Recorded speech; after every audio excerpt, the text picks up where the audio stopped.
Olá, galera do canal Bíblia em Foco. Hoje é quarta-feira, 12 de fevereiro de 2020 e você está agora com a pré-aula de número 7 da Escola Bíblica Dominical. Mas antes de começarmos, roda a vinheta.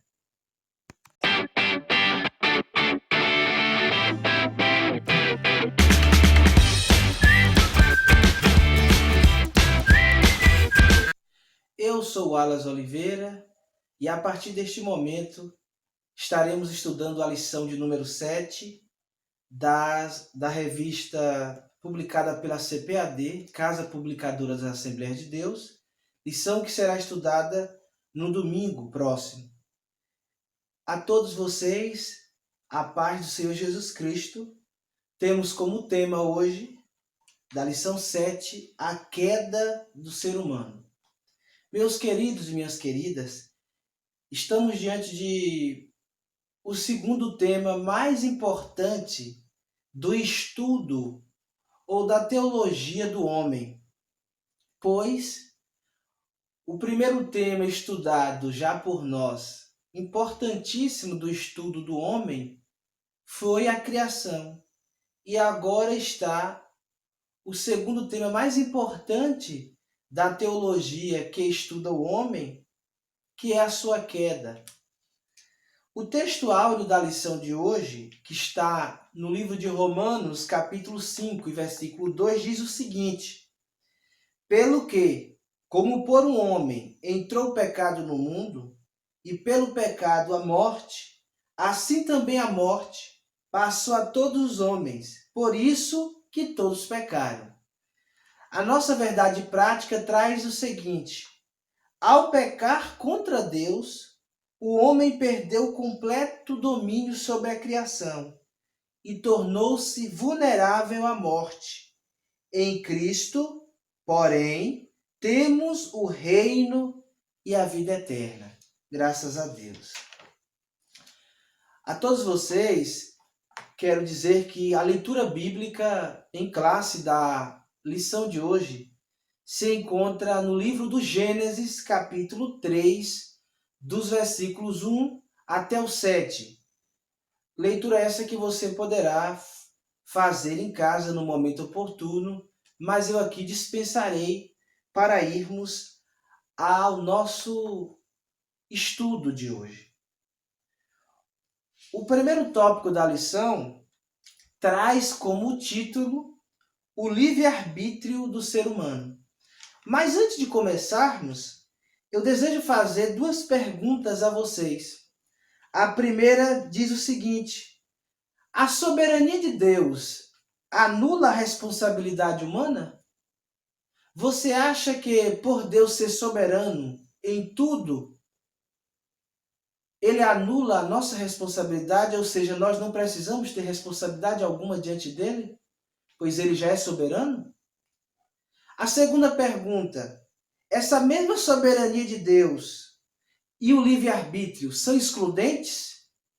Você pode responder: será que por Deus ser soberano, o nosso livre-arbítrio exclui esse ser soberano dele ou não? Uma coisa e a outra pode viver juntos. Isso você pode responder aí. Aqui, no primeiro tópico, que já citei o tema, diz o seguinte: primeiro ponto, o livre-arbítrio. É o dom que recebemos de Deus, através do qual podemos desimpedidamente escolher entre o bem e o mal. Às vezes, você, não só cristão, não só evangélico ou católico, você mesmo fica a se perguntar o que de fato é o livre-arbítrio. É uma palavra uma expressão que chama muito a atenção, e o comentarista da lição, o pastor Cláudio Honor de Andrade, comentarista desta lição, ele traz um conceito muito importante, e se você não sabe o significado, a partir de agora passou a saber, pois ele denomina a palavra livre-arbítrio como um dom que eu e você recebemos. E aí, todo ser humano, ao nascer, recebe. É óbvio que uma criança, ela não tem, podemos dizer assim, ela não é capaz ainda de assumir o livre-arbítrio, ou seja, a responsabilidade, este dom que Deus nos deu esta dádiva. Mas a partir da adolescência por diante, a partir da consciência formada, todo ser humano, seja homem, seja mulher, seja negro, seja branco, seja índio, todos, indistintamente, têm em si, em sua vida, o livre-arbítrio, que é um dom, ou seja, uma dádiva que Deus nos deu e que nós precisamos saber usar. Usar da forma correta. E aí, respondendo a segunda pergunta que eu fiz antes, se nós soubermos usar o livre-arbítrio, e esse saber usar é usá-lo conforme a vontade de Deus, com certeza a soberania de Deus e o nosso livre-arbítrio estará unido um ao outro. Então nenhum vai excluir o outro. Mas se nós usarmos o nosso livre-arbítrio indevidamente, ou seja, fazendo de forma que contraria a Deus, e a gente sabe que o que contraria a Deus é o pecado, praticando o pecado, estaremos usando o livre-arbítrio de forma errada, estaremos excluindo a soberania de Deus, ou seja, não estaremos dando espaço para que a vontade de Deus esteja sendo manifestada em nossa vida, esteja sendo manifestada na sua vida. Ou seja, o que Deus quer para mim e você, não estaremos abrindo espaço para Ele fazer. Mas você pode perguntar, mas você não acabou de dizer que Deus ele é soberano? Sim, mas a soberania de Deus, ela está acima de nós, mas ela não invade território. Que se diga o território da minha e da sua vida, da minha mente e da sua mente, do nosso coração, do nosso ser, para que esta soberania esteja edificada em nós, é necessário que eu e você dê espaço, na linguagem popular falando, para que Deus esteja agindo em mim e em você. Então é isso, é um dom esse pelo qual podemos desimpedidamente, ou seja, sem impedimento algum, Deus não vai ser impedimento, para eu e você escolher entre o bem e o mal. Aí, uma das perguntas que as pessoas mais fazem, Deus sabia que Adão e Eva ia pecar? Claro que sabia, pois na sua presciência ele sabe do futuro. Aí as pessoas falam, mas que Deus é esse? Que mesmo sabendo que o casal pecaria, não impediu de forma alguma? Pois desde ali, Deus deu livre-arbítrio, quando ele disse que de todas as árvores que havia no jardim, eles poderiam comer, exceto a do meio do jardim, que era a árvore do conhecimento, do bem e do mal. Deus disse, não é para tocar e nem comer do seu fruto. Foram duas ordens, nem tocar no fruto e nem comer. E eles pecaram desobedecendo duas vezes. É assim que podemos compreender. Quando Deus deu a ordem, Deus deu o livre-arbítrio, a responsabilidade deles escolherem. O que seria bom para eles era o quê? Não tocar e nem comer do fruto da árvore do meio, que a Bíblia não diz que fruto era. Mas eles erraram, eles pecaram e não souberam usar a responsabilidade que tinha de decidir o que era melhor para eles. E optaram por aquilo que os separava de Deus, pois o que eles optaram era uma prática de desobediência. E desobediência a Bíblia coloca como pecado diante de Deus, transgressão diante de Deus. Então aquilo feriu. O livre-arbítrio foi usado de forma indevida. E então Deus ele não impediu de forma alguma, e não foi injustiça de Deus não. Deus não estava agindo, ele não foi injusto não, porque ele orientou, olha, esta árvore aqui não é para ser tocada. Porque no dia que tocar, vocês vão morrer. Falava ali da morte física. E por que também não dizer espiritual? Pois todos pecaram, Paulo diz aos Romanos, e destituídos foram da glória de Deus. E aí, quando Paulo fala desta forma, ele não pensa só no aspecto do corpo humano, não, pois o homem não era para morrer, mas ele ali falava também da parte do espírito do homem, que agora caiu por conta do pecado. E é necessário que uma reconciliação, e isso hoje só a partir de nosso Senhor e Salvador Jesus Cristo. Aqui ainda diz, olha, sem o livre-arbítrio não seríamos o que hoje somos. Verdade. Se formos olhar para a nossa vida, o que seríamos de nós se não tivéssemos o direito de ir e vir, por exemplo? Direito, inclusive, que está em nossa Constituição brasileira. O que seria de nós se não pudermos ir hoje ali à nossa igreja congregar? O que seria de nós hoje se não pudéssemos trabalhar? Se não pudéssemos ter uma casa, ter um carro, ter uma moto, ter uma família? Tudo isso é livre-arbítrio. Deus deu a oportunidade do homem viver, do homem ter domínio sobre as coisas. Então, a gente vê que é necessário o livre-arbítrio. Há quem pense que o homem não poderia ter livre-arbítrio. Claro que deveria ter. Isso mostra que Deus ele não é aquela pessoa que quer ter alguém a todo custo a seu controle, não. Ele quer que nós o sigamos, que nós o sirvamos de forma voluntária. E é o livre-arbítrio que dá essa oportunidade do homem querer ou não servir a Deus. Deus ele não é injusto, ele é justo. Então, quando a gente olha por esse lado, a gente compreende bem que Deus ele não é um Deus egoísta. Eu quero que este povo me sirva. Já pensou? As coisas não teriam sentido. Sermos obrigados a servir a Deus porque Ele é Deus, porque Ele é soberano. Não. A soberania de Deus começa a partir do momento que nós tomamos, ele começa que se diga em nossa vida, a partir do momento que nós usamos o livre-arbítrio para dizer, Senhor, Tu pode fazer a Tua vontade em minha vida. O livre-arbítrio, logo, como seres autônomos. Como Adão tinha autonomia, mas Eva para obedecer ou desobedecer. E não souber usar a autonomia. E aqui vai um conselho para todos que me ouvem. Saiba usar o livre-arbítrio. Deus não deu livre-arbítrio para o homem o contrariar. Para o homem pecar contra ele, o entristecer o seu espírito, o Espírito Santo, de forma alguma. Ele nos deu autonomia, livre-arbítrio, para que nós façamos as coisas certas. E as coisas certas a Bíblia nos orienta, dizendo que é obedecer a Deus, ser fiel a Ele até a morte, para que recebamos a coroa da vida. A Bíblia nos orienta que o livre-arbítrio deve ser usado de forma que agrademos a Deus e sejamos chamados por Ele, como Ele chamou Abraão de varão perfeito.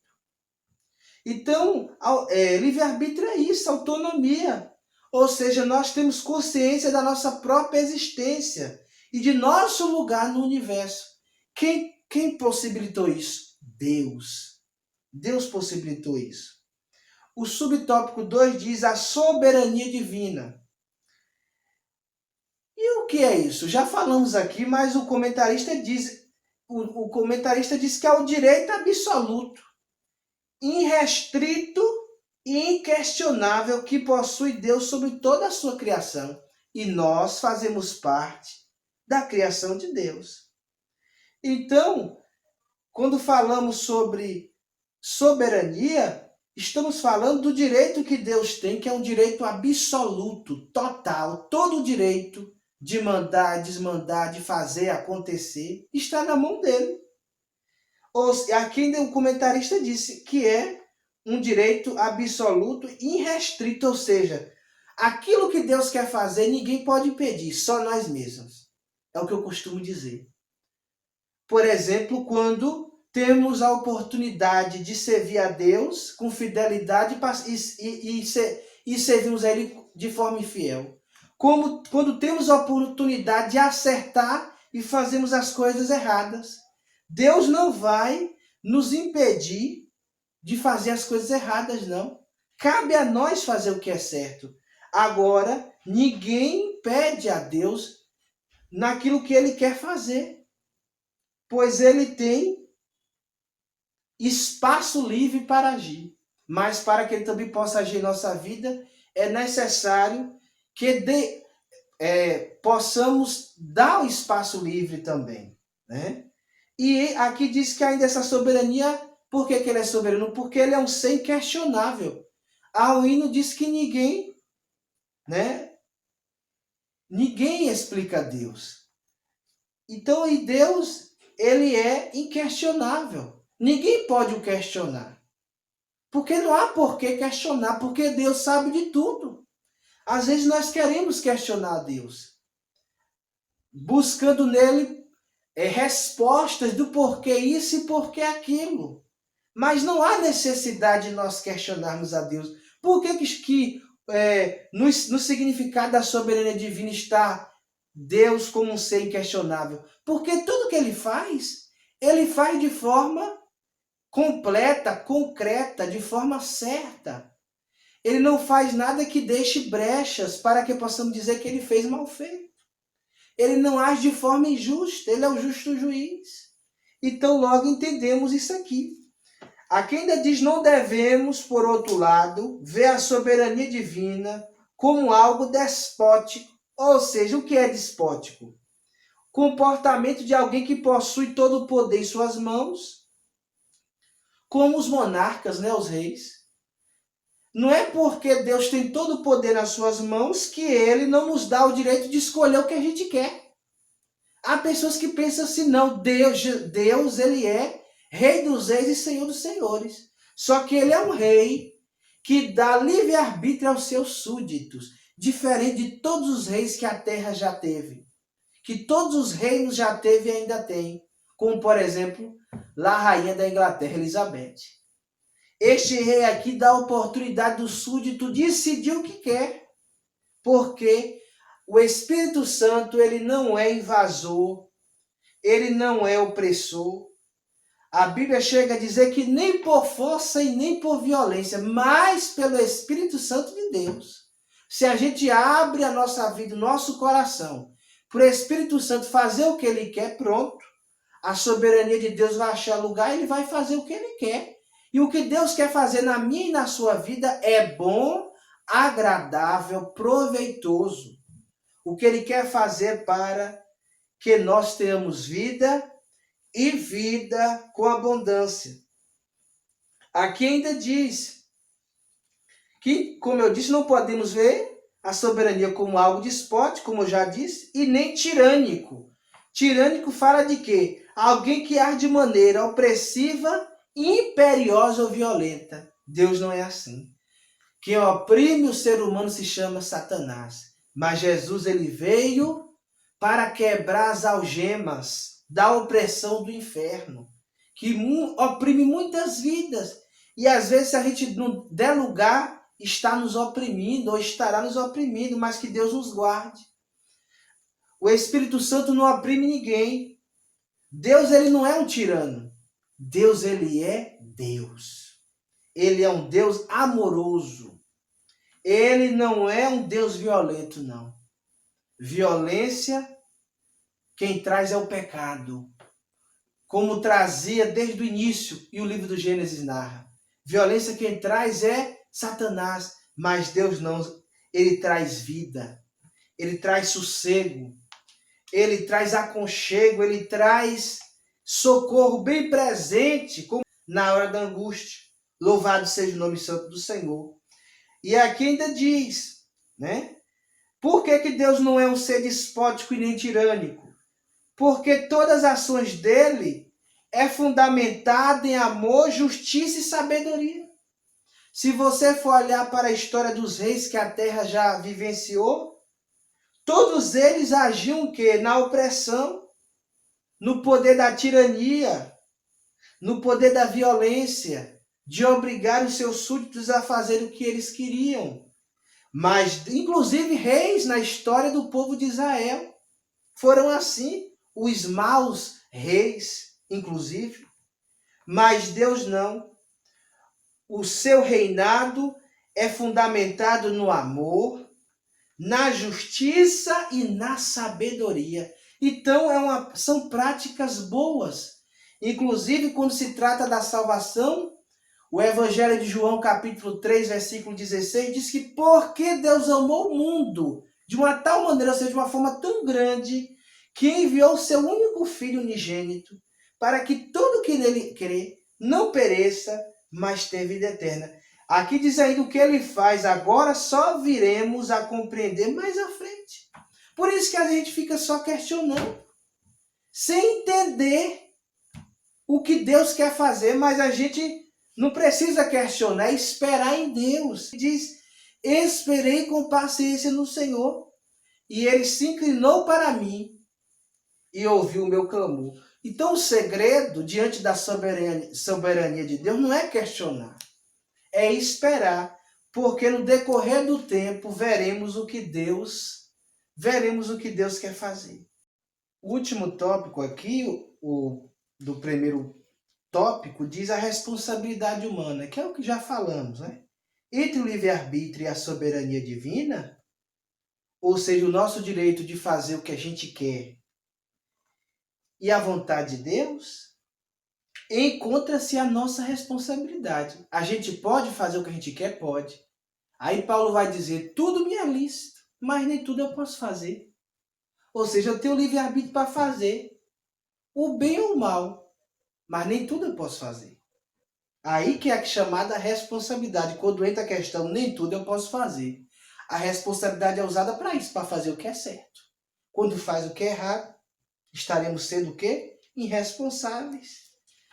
E aí, se a gente entrar pela porta de escolher o que é errado, aí é o que vai dizer aqui, todavia, Deus, ele nos chamará um dia a prestar contas. Você pode fazer o que quiser, agora Deus vai trazer em juízo tudo o que a gente faz.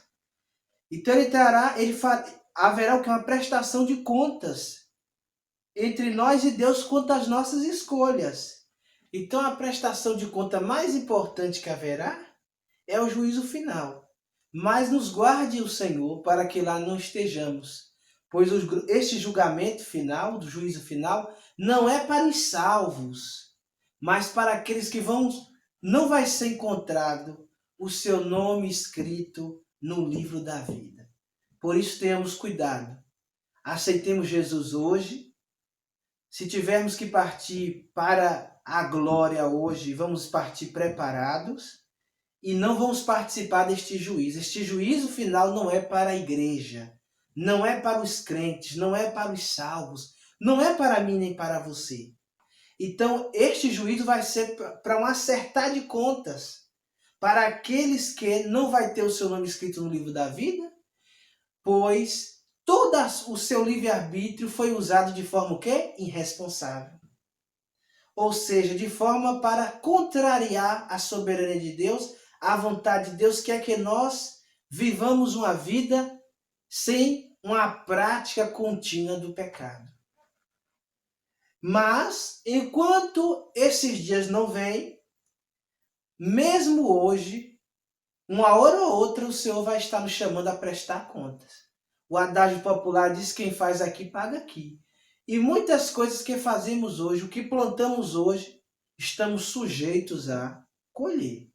Né? Então é preciso termos cuidado com como estamos usando o nosso livre-arbítrio, o nosso direito de fazer o que a gente quer. Como é que você está usando? Se você está usando de forma incorreta, você vai começar, ainda aqui na terra, viver prejuízos, sofrer danos, viver problemas, dificuldades, frustrações, decepções. E cada dia mais entrando em uma direção de erros. Mas vamos para o tópico 2, que traz como título a queda. Um evento histórico e literal, ou seja, que está na história da Bíblia e que é verdadeiro. O ponto 1 diz a possibilidade da queda. A ordem do Senhor concernente à árvore da ciência do bem e do mal era bastante clara. Deus, ele sabia que havia a possibilidade de eu me pecar? Claro, eu já falei no início. Deus sabia como ia pecar? Sabia.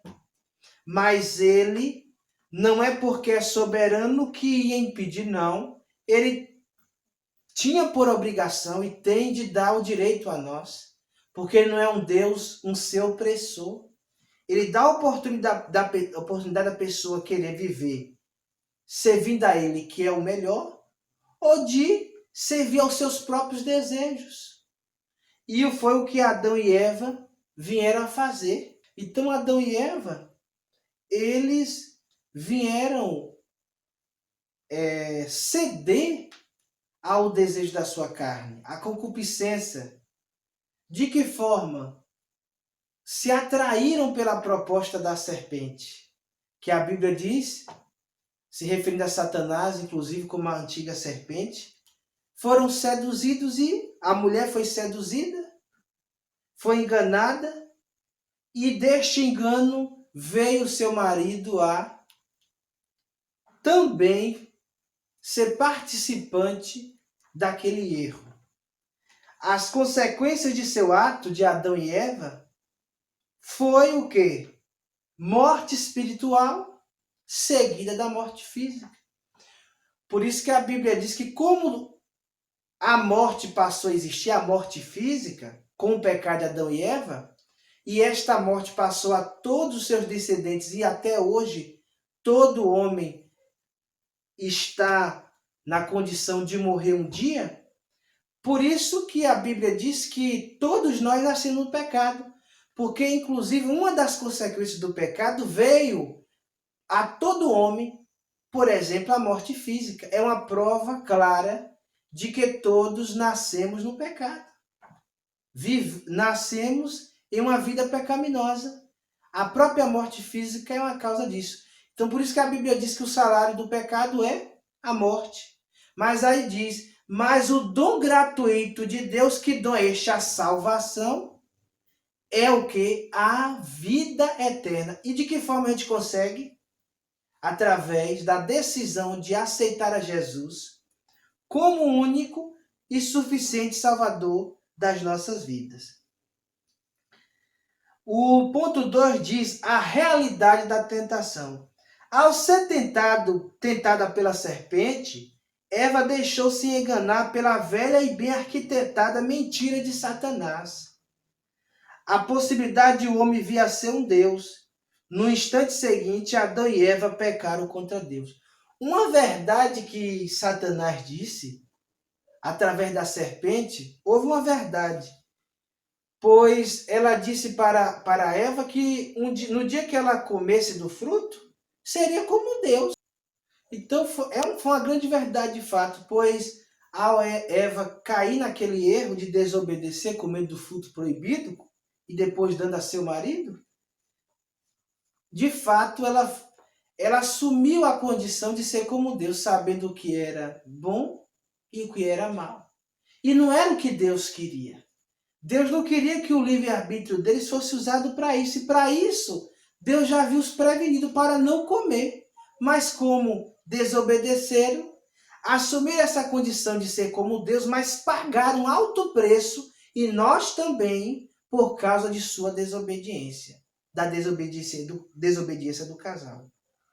Irmãos, então, há quem narre essa história secularmente como algo verdadeiro, como outros como algo mitológico, ou seja, como uma ficção, como um conto, né?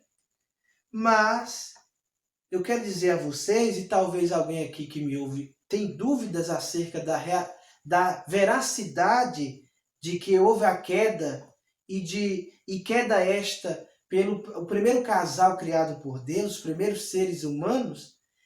Eu quero dizer que essa história é verdadeira. Toda a Bíblia fala a respeito da queda, mesmo depois de Adão e Eva, mesmo depois do relato do Gênesis.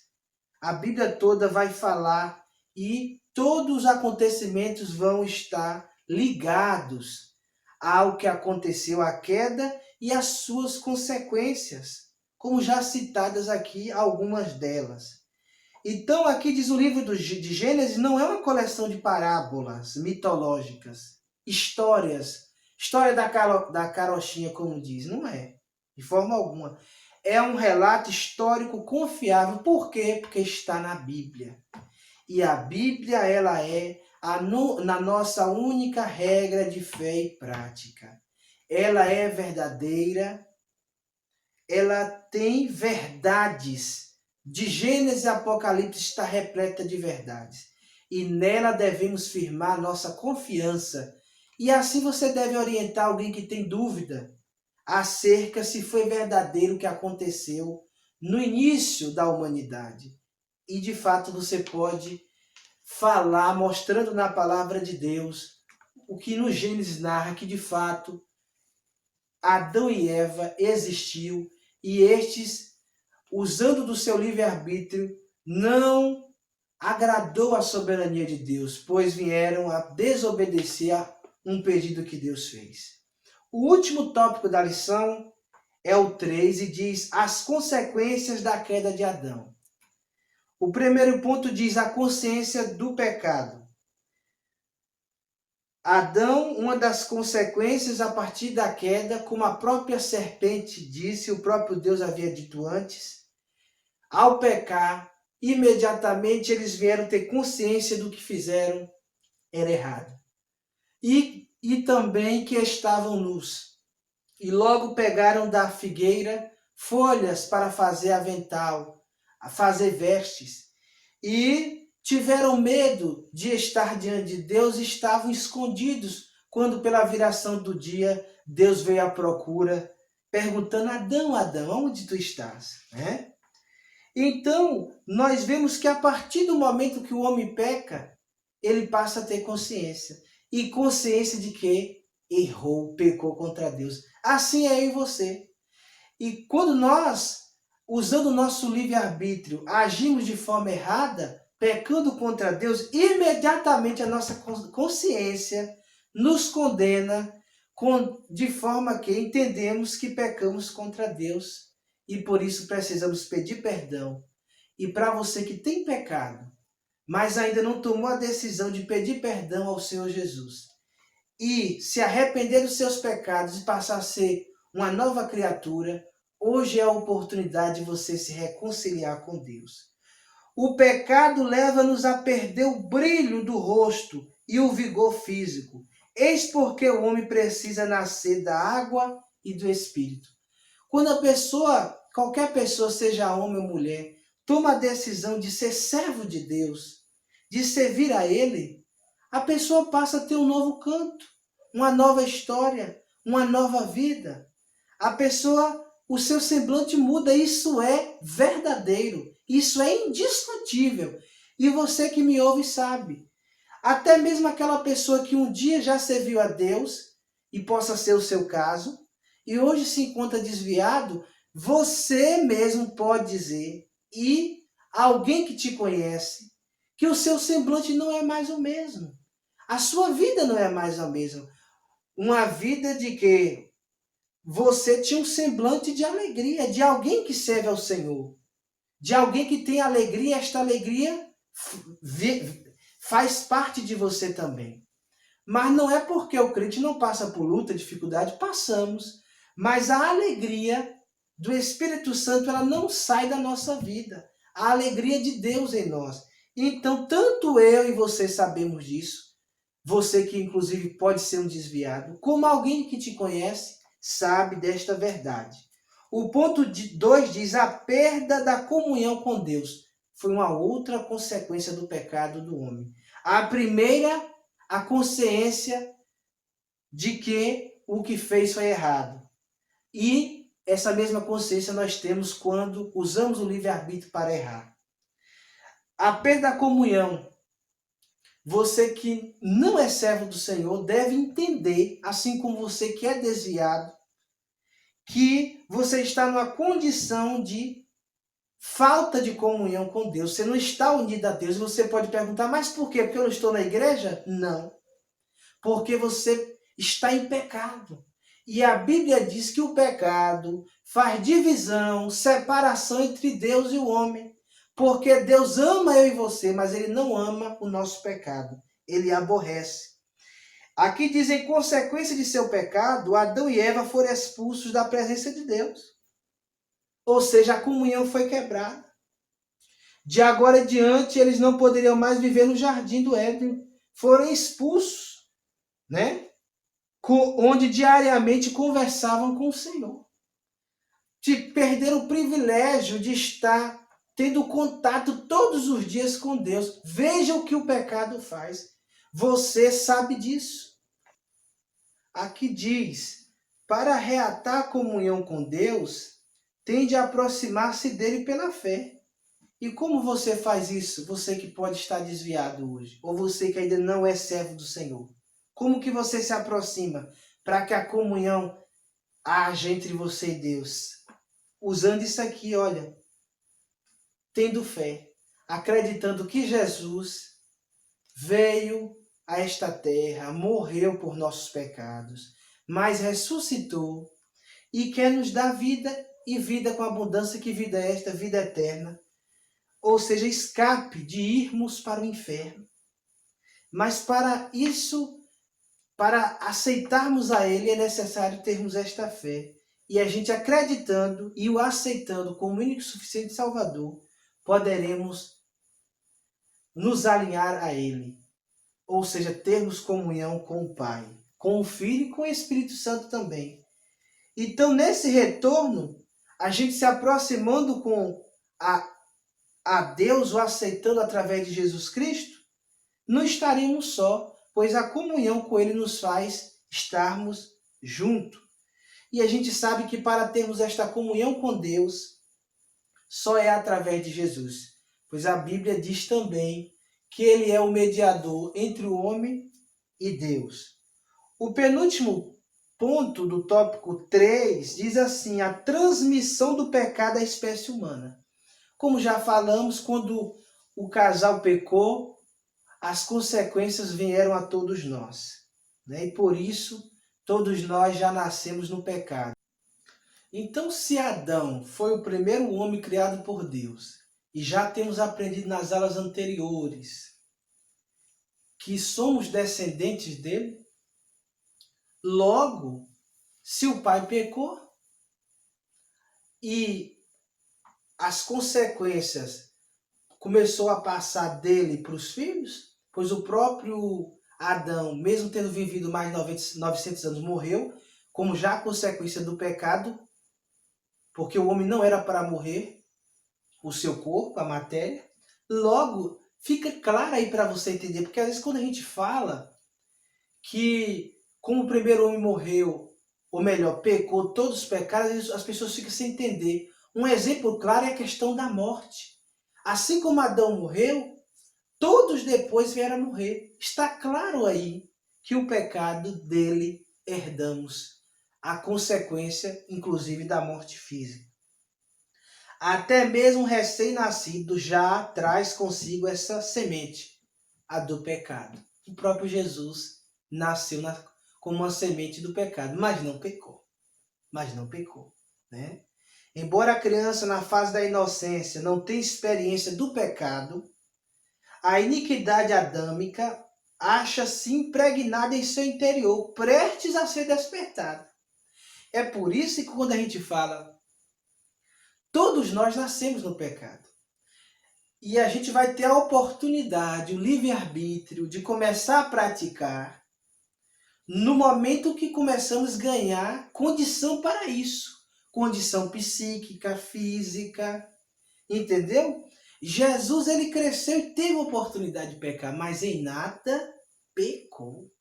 Foi tentado, mas não pecou. Lembre lá do deserto, foi tentado por Satanás, mas não pecou. Então é interessante, você vai vendo aí que a Bíblia é muito clara sobre as coisas. Basta a gente estudá-la para aprender. Então, todo mundo, em um determinado momento da vida, vai ter a oportunidade de despertar-se para praticar o mal. Mas aí a gente vai ter que agir com responsabilidade para não fazer. Para assim estar agradando a Deus. Somente em Cristo podemos vencer tanto o pecado original como o experimental. Somente em Cristo podemos vencer, né? Tanto as consequências do pecado original como hoje, atualmente. De que forma que podemos vencer, por exemplo, a prática do pecado original, que foi a desobediência? Tendo a oportunidade hoje de obedecer, mas o homem só consegue obedecer entregando a sua vida a Jesus e passando a estar, tendo a sua vida dominada por Deus. Se assim não for, ele não vai conseguir vencer o pecado original, que foi o pecado da desobediência. E o pecado experimental, que é o qual que todos os dias a gente tem a oportunidade de fazê-lo, de experimentar o que a concupiscência da carne, ou seja, os desejos da carne querem de nós, né? E só através também de tendo nossa vida sendo dominada por Deus, teremos condição de estar matando cada dia um gigante que se diga o gigante do pecado. Muitas crianças são recolhidas por Deus na fase de inocência. É como a gente chama aquelas crianças de anjos, né? Chega até a ser chamada. Mesmo não sendo anjos, é óbvio. Apesar da iniquidade dos pais, muitas crianças Deus já recolhe antes mesmo, né, delas crescerem, é o que está dizendo aqui. Mas não é porque as crianças nascem no pecado que elas, ao serem... Nós vemos que muitas crianças morrem ainda recém-nascidas. Aí vem a pergunta, mas por que elas nasceram de pais que também são pecadores, elas vão para o inferno? Não. Pois apesar de terem nascido em pecado, não pecaram. Foi como Jesus, apesar de ter nascido em pecado, de uma semente pecaminosa dos nossos pais lá, Adão e Eva, ele não pecou. Esta está aí a resposta. Por que um recém-nascido, mesmo nascendo de uma semente pecaminosa, não vai para o inferno? Porque eles não pecaram. Nem a vida chegou a alcançar, né? Então, entre os que morrem sem a experiência do pecado, como as crianças, acha-se os inocentes assassinados por Herodes. O comentarista aqui deu exemplo, por exemplo, de crianças que não tiveram oportunidade de viver e morreram precipitadamente, como foi aquela quando, na busca de matar Jesus, o rei da Judéia, o rei Herodes, né? Ele mandou que todas as crianças de até 2 anos fossem mortas. E o seu objetivo era que nesta empreitada Jesus morresse. Mas o rei foi levado por seus pais em fuga para que não perdesse a sua vida. É bom que se diga aqui que estamos falando do Herodes o Grande, né? É o Herodes Edomita, né? Que era um rei da Judéia, um rei vassalo, porque era um rei servo do imperador romano. Ele, bem verdade, reinava sobre a Judéia, mas tinha um acordo político com Roma. E nisso ele era um vassalo, né? Ele era dominado pelo imperador romano. Ele tudo tinha que fazer em unidade com Roma, não podia ser um traidor. Ele tinha liberdade de governar a Judéia, mas respeitando todos os desejos do imperador romano, né? Era uma política de vassalagem, ou seja, de submissão daquele reinado ao rei da Judéia. Quando eu disse que esse Herodes aqui é o grande, o Edomita, é porque a Bíblia fala de outros Herodes descendentes desse, como por exemplo o Herodes Arquelau, o Herodes Antipas, o Herodes Filipe I, o Herodes Agripa I e o Herodes Agripa II. Alguns destes, inclusive, estão relacionados com os acontecimentos também do Novo Testamento. Para terminarmos a aula de hoje, terminamos com o ponto 4, a enfermidade da terra. O comentarista da lição, ele considera como as enfermidades da terra, como consequência do pecado, o quê? Fomes, tremores de terra e inundações. Isso aí todos nós já vimos, continuamos a ver, e enquanto aqui estivermos, estaremos vendo, e interessante que o comentarista chamou de enfermidade da terra. E sendo estas enfermidades já citadas aqui, consequência também do pecado. Mas as doenças que já vimos e estamos vendo aqui, na antiguidade a peste negra, em nossos dias chikungunya, zika vírus, esta agora aí que já matou muita gente, né, que é o novo coronavírus. Então, quando você vê todos esses acontecimentos, já citados aqui como essas várias doenças, saiba que é a volta de Jesus se aproximando, mas, como por exemplo as doenças, consequência do pecado dos nossos pais lá atrás. Paulo descreve a terra como que gemendo por causa das expectativas quanto às últimas coisas. Mas quando o reino de Deus manifestar-se, logo após a grande tribulação, o planeta será curado de todas as suas enfermidades. E nós queremos alcançar esta bênção, queremos viver com Cristo para sempre. Mas para isso, use o seu livre-arbítrio para tomar a decisão de viver tendo a sua vida submissa a Deus, fazendo aquilo que lhe agrada, o que a soberania de Deus quer.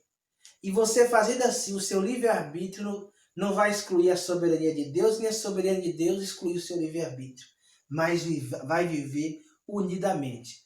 Ainda há um último ponto que eu esqueci, que é o quinto, que fala sobre a morte física. O ser humano não foi da vontade de Deus tê-lo criado para morrer fisicamente. Mas por causa do pecado, foi uma das sentenças que Deus deu. E o próprio Adão enfrentou este momento difícil. Nós temos enfrentado com os amigos, pessoas queridas, que conhecemos, que não conhecemos. E um dia, se não alcançarmos o arrebatamento, também chegará a nossa hora. Mas devemos entender por que passamos por este momento, ou viermos passar. Você deve entender porque um parente passa por esse momento, um amigo, é consequência do pecado. Mas o que vale mais a pena não é o corpo físico, é a alma. É o corpo espiritual que todos nós podemos ter. Mas para isso é necessário uma decisão ao lado de Jesus. Não somente a eternidade, mas de igual modo a imortalidade achava-se no ser humano. Mas por causa do pecado foi-lhe tirado a oportunidade de viver eternamente e imortalmente. E só através de Jesus que a gente pode ter este direito, né? De passar a ser um imortal com Ele e viver eternamente com Ele na glória. Então a morte é a mais triste consequência, né, do pecado. A mais triste das consequências foi essa. Todavia, a pior morte que alguém pode experimentar é a separação eterna de Deus, que a Bíblia vai chamar em Apocalipse 2, 11 e 26 da segunda morte. Então, se você não entende quando o Apocalipse fala sobre a segunda morte, é a morte da alma. De que forma? A morte eterna, onde aqueles que não tiver o seu nome escrito no livro da vida, no juízo final, será lançada a sua alma no lago de fogo ardente, onde foi reservado para Satanás e os seus anjos. Então, ali ocorrerá a segunda morte, que não é mais a do corpo, e sim a da alma. A todos vocês, meus amigos, minhas amigas, meus irmãos, minhas irmãs, obrigado por chegar até aqui ao final desta pré-aula. Que Deus da glória continue abençoando a sua vida, a sua casa, a sua família. Que as bênçãos de Deus continuem se manifestando e acompanhando cada minuto de sua vida. Não esqueça de dar um like neste vídeo. Não esqueça, se quiser, de comentar. Também compartilhar aí nas suas redes sociais, com os amigos, família, irmãos em Cristo. Você que não é inscrito, mas tem me acompanhado, aproveite para se inscrever no canal Bíblia em Foco e ir lá no sininho e ativar todas as notificações para que toda vez que o canal tiver um vídeo novo, você possa desfrutar daquilo que tratamos, que é a palavra de Deus. Até uma próxima oportunidade, que o grande amor de Deus, a graça de nosso Senhor Jesus Cristo e a doce comunhão do Espírito Santo esteja com cada um de vocês, desde agora e para sempre. Amém.